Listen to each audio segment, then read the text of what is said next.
मित्रों नमस्कार, मैं दिलीप पांडे। स्वागत है आपका मेरे YouTube चैनल में। मित्रों, एक वोट से क्या हो सकता है? सरकार बदल जाने से क्या होता है? एक पार्टी के हटने से और दूसरी पार्टी के आ जाने से क्या बदलाव आ जाते हैं? अगर इन बदलावों को कोई महसूस करना चाहता है, इन बदलावों को कोई समझना चाहता है, तो वो तुर्कमान गेट में जो हुआ उससे पता कर सकता है। और वहाँ पे जो लोगों की आज स्थिति है उससे बहुत आराम से उसको समझ में आ जाएगा कि सरकार बदलने से आखिर क्या होता है। जो तुर्कमान गेट में हुआ, कुछ वैसी ही तस्वीरें बहुत जल्द अब जामा मस्जिद के पूरे इलाके में भी देखने को मिलने वाली हैं। और ये बात मैं इसलिए कह रहा हूँ क्योंकि इस संदर्भ में 7 जनवरी 2026 को दिल्ली हाई कोर्ट ने एक बहुत ही अहम आदेश दिया है। इसी आदेश पर आज हम चर्चा करेंगे। क्या वो आदेश है और क्यों शाही इमाम बुखारी की धड़कनें तेज हो गई हैं? कैसे उनके पूरे जो एक अवैध साम्राज्य चल रहा है उस पर एक बड़ी चोट, एक बड़ा प्रहार होने जा रहा है? इन सब विषयों पर आज आपसे हम चर्चा करेंगे। मित्रों, इमाम बुखारी भारत के अंदर एक ऐसा चेहरा है जो मोहम्मद बिन कासिम से लेकर के इसके बाद फिर मोहम्मद अली जिन्ना तक और फिर इमाम बुखारी तक, ये जो चेहरे हैं ना, ये चेहरे सारे के सारे इस्लामिक साम्राज्यवाद के चेहरे हैं, जिहाद के चेहरे हैं, जिन्होंने भारत का उत्पीड़न किया है। अफगानिस्तान से आया था इमाम बुखारी का परिवार, पूर्वज जो थे शाहजहां के समय में, और कहते हैं कि शाहजहां ने इनको ये छूट दे दी कि जामा मस्जिद में आप इमामत कीजिए। हालांकि पी.एन. ओक वगैरह की जो किताबें हैं बहुत पुरानी, वो ये कहती हैं कि जामा मस्जिद भी कोई हिंदू मंदिर को तोड़कर ही बनाया गया है। बहुत लोग कहते हैं कि वहाँ भी आज उनके जो बड़ी बड़ी जो सीढ़ियाँ हैं उसके नीचे हिंदू मंदिरों की जो है मूर्तियाँ हैं। ऐसा दावा आज भी किया जाता है। बहुत बार मांग होती है कि इनकी जांच की जाए, मतलब कि पूरी एक स्कैन किया जाए कि आखिर इनकी ज़मीन के नीचे क्या है। ये तो एक अलग मसला है। लेकिन जो अहम और बड़ी बात है ये कि इमाम बुखारी और उनके जो समर्थक हैं वो ये समझते हैं, या इमाम बुखारी ये समझते हैं कि ये जो मस्जिद है ये उनकी जागीर है, क्योंकि दिल्ली के बादशाह शाहजहां ने उनको ये जागीर दी थी।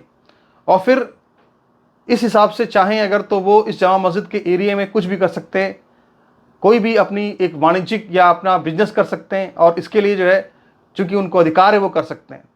लेकिन वो इस बात को नहीं समझ पा रहे हैं कि अब ज़माना बदल चुका है, सरकार बदल चुकी है, और कोई शाहजहां अब दिल्ली में नहीं बैठा है गद्दी पर, अब दिल्ली में प्रधानमंत्री मोदी बैठे हुए हैं।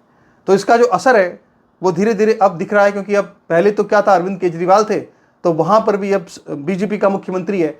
तो पूरी तरह से जो इमाम बुखारी ने जो अपना शीश महल बनाया हुआ है, सपनों का शीश महल, या यूँ कहें कि अपने अवैध साम्राज्य का शीश महल, उस शीश महल पर अब बुलडोजर चलने की नौबत जो है वो आने वाली है। दरअसल मामला ये है कि जामा मस्जिद को लेकर के एक पीआईएल जो है वो फरहत हसन ने दाखिल की है। फरहत हसन और वहाँ के जो कुछ निवासी हैं उन्होंने दाखिल की है याचिका। इसी याचिका पर दिल्ली हाईकोर्ट ने आदेश दिया है। दिल्ली हाईकोर्ट ने कहा है कि जामा मस्जिद और उसके आसपास का जो पूरा इलाका है उस पूरे इलाके का एमसीडी सर्वे करे, और जहाँ जहाँ पर भी अवैध रूप से निर्माण है, जहाँ जहाँ पर भी अवैध रूप से स्ट्रक्चर बने हुए दुकानें चल रही हैं, और ज़्यादातर दुकानें मुसलमानों की हैं, उन सभी दुकानों को वहाँ से हटाया जाए, सफाई अभियान चलाया जाए। एक तरह से सीधे सीधे ये आदेश दिल्ली हाईकोर्ट ने दे दिया। अब इसमें शाही इमाम के ये हित हैं, शाही इमाम बुखारी के हित कहाँ पर प्रभावित होते हैं इसको समझ लीजिए। दरअसल शाही इमाम जानते हैं मुसलमानों के कितने बड़े बड़े परिवार होते हैं, 2 3 3 बीवियाँ होती हैं, बच्चे होते हैं, और कोई बड़ा इमाम हो तो फिर बात ही क्या, फिर तो कहना ही क्या। तो इमाम बुखारी के बारे में कहा यह जाता है कि उन्होंने अपने जामा मस्जिद के आसपास के तमाम इलाकों में अपने ही लोगों, अपने ही रिश्तेदारों, अपने ही परिवार के सदस्यों से अतिक्रमण करवा रखा है। कहीं पर जूस की दुकानें खुली हुई हैं, कहीं पर बिना लाइसेंस का अस्पताल चल रहा है, कहीं पर पार्कों पर अवैध तरीके से पार्किंग बनाई हुई है, कहीं पर कोई कब्जा किया हुआ है। यहाँ तक कि जो याचिका दाखिल की है उसमें यहाँ तक कहा हुआ है कि जामा मस्जिद की जो मीनार है उसके पास में एक जगह पर तो शीत पेय यानी कि ठंडा पेय पदार्थ कोल्ड ड्रिंक बिक रहे हैं, और एक दूसरी और कोई मीनार है उसके पास में जो है शौचालय बना हुआ है जहाँ पे पेड टॉयलेट है, यानी कि पैसा देकर के लोग टॉयलेट जा रहे हैं। तो उनका ये कहना है साहब कि इस तरह की हरकतों से हमारी जो मस्जिद है वो नापाक हो रही है। तो अब इस सब करके उन्होंने याचिका दायर कर दी है। अब जब इन सब चीज़ों पर अगर बुलडोजर चलेगा, वैसे बड़ी बात तो ये भी है कि जब ये दिल्ली हाई कोर्ट का फैसला आया, आदेश आया, उसके बाद से ही लगातार वहाँ पे जो अवैध रूप से बहुत सी दुकानें चल रही थी उन्होंने उठना शुरू कर दिया है, वहाँ से अपना सामान उठाना शुरू कर दिया है डर के मारे कि कहीं बुलडोजर ना चल जाए। लेकिन अभी फ़िलहाल वहाँ पे जो मेन मुद्दा है वो ये है कि जो शाही इमाम का परिवार है वो इन सब से पूरा पैसा कमाता है। जो आरोप लगाया है याचिका में वो कि इन सब से शाही इमाम और उनके ख़ानदान के लोग जो है पैसा कमा रहे हैं, वो जामा मस्जिद की ज़मीनें यहाँ वहाँ किराए पर दे करके ये सब करके वो उससे अपनी वसूली कर रहे हैं, और ये उन्होंने कहा कि पूरी तरह से गैर कानूनी है। अब यहाँ पर देखिए, अब यहाँ पर जो पूरी तरह से जो एक रोल, इसमें भी एक पूरी तरह से जो डार्क रोल सामने आता है वो सामने आता है मनमोहन सिंह का।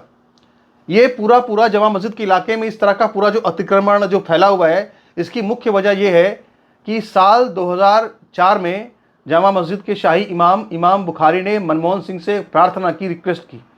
उन्होंने रिक्वेस्ट ये करी कि जो अभी जामा मस्जिद है वो दिल्ली वक्फ बोर्ड के अंतर्गत आती है। अब एएसआई इसको अपने संरक्षण में लेना चाह रहा था, लेकिन एएसआई अपने संरक्षण में इसको ना ले, यानी कि अगर एएसआई लेगा तो जाहिर सी बात है अपनी तरफ से वो कार्रवाई करेगा, लेकिन एएसआई अपने संरक्षण में ना ले, इसके लिए उन्होंने मनमोहन सिंह से प्रार्थना की थी, मनमोहन सिंह से रिक्वेस्ट की थी।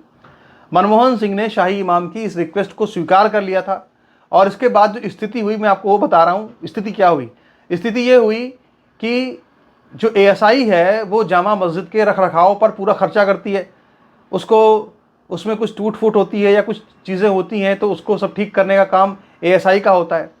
अब तक जो है एएसआई कहते हैं कि कुछ सालों में लगभग 60 लाख रुपए खर्च कर चुकी है जामा मस्जिद के संरक्षण के ऊपर, लेकिन उससे जो आय हो रही है, यानी जामा मस्जिद के से जो आय, एक इनकम जो जनरेट होती है, उस इनकम पर एएसआई का कोई कंट्रोल नहीं है। वो इनकम कहाँ जाती है? वो इनकम जाती है शाही इमाम के पास।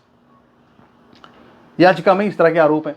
तो अभी आप ये समझिए कि एएसआई का किस तरह से, एक केंद्रीय एजेंसी को किस तरह से डिमीन किया गया है मनमोहन सिंह की सरकार के द्वारा, कि जो खर्चा है वो तो सारा एएसआई करेगी जामा मस्जिद के रखरखाव पर, लेकिन उससे जो आय होती है उसका कुछ भी हिस्सा एएसआई को नहीं मिलता है।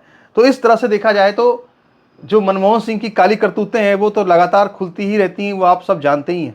सबसे बड़ी और सबसे महत्वपूर्ण बात इसमें जो हमें समझ में आ रही है वो ये समझ में आ रही है कि आखिर अगर मान लीजिए कि इस पर आसपास के पूरे इलाके में अगर बुलडोजर चलता है तो आप ये समझ लीजिए कि ये शाही इमाम के आर्थिक हितों पर कुठाराघात होगा, और इससे एक बड़ी हिंसा भी पैदा हो सकती है। क्योंकि अभी आपने देखा तुर्कमान गेट में किस तरह की हिंसा हुई। तुर्कमान गेट में जब मस्जिदों के आसपास के जो स्ट्रक्चर थे उसको जब तोड़ा गया तो वहाँ पे पूरा वायलेंस हुआ। अब तो एक और बड़ा समाचार आ रहा है, और वो समाचार ये आ रहा है कि जो तुर्कमान गेट की मस्जिद है उसके भी कागज़ ढूंढे जा रहे हैं, और कहा यह जा रहा है कि कागज़ किसके पास है, कागज़ किसके पास है, कागज़ नहीं मिल रहा। ऐसी खबरें भी आ रही हैं। तो अब क्या होगा आगे, ये तो कहने समझने की बात है। बहरहाल अभी की स्थिति ये है कि पत्थरबाजों पर तो वहाँ कार्रवाई चली रही है, और जिन लोगों ने ज़मीनों पर कब्जा किया हुआ था उन लोगों के ऊपर भी अब फाइन लगाया जा रहा है, और ये कहा जा रहा है भाई साहब कि पूरा आप बताइए कि आपने अब तक जो है क्या क्या इससे कितना आपने इससे लाभ कमाया है। तो आप ये समझ लीजिए कि सरकार बदलने से क्या होता है? सरकार बदलने से ये होता है कि जो लोग जो है अपने को मुगलिया हुकूमत का वारिस समझते थे जो लोग समझते थे कि हम ही तख्त पर बैठे हैं दिल्ली के, अब उनको समझ में आ रहा है कि साहब माहौल बदल चुका है। और मैंने अपने इस पूरे अभी जब यहाँ पे सरकार बदली और शीला दीक्षित की माफ़ कीजिए, जब ये सरकार आई, सरकार गई केजरीवाल की, उसके बाद जब सरकार बीजेपी की आई, रेखा गुप्ता मुख्यमंत्री बनी, तो मैंने उस समय एक वीडियो बनाया था, और वीडियो में ये कहा था कि सही तौर पे दिल्ली में जो अपनी एक मुगलिया हुकूमत समझते हैं कुछ लोग, उनको झटका अब लगा है, और सही तौर पे जो आज़ादी है दिल्ली को वो अब मिली है। क्योंकि अब वाकई में जो एक गुलामी की मानसिकता यहाँ पे चल रही थी, उस मानसिकता को तोड़ने में बहुत बड़ी मदद मिलने वाली है।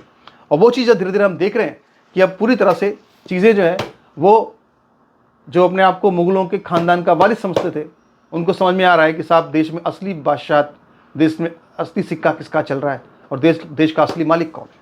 नमस्कार।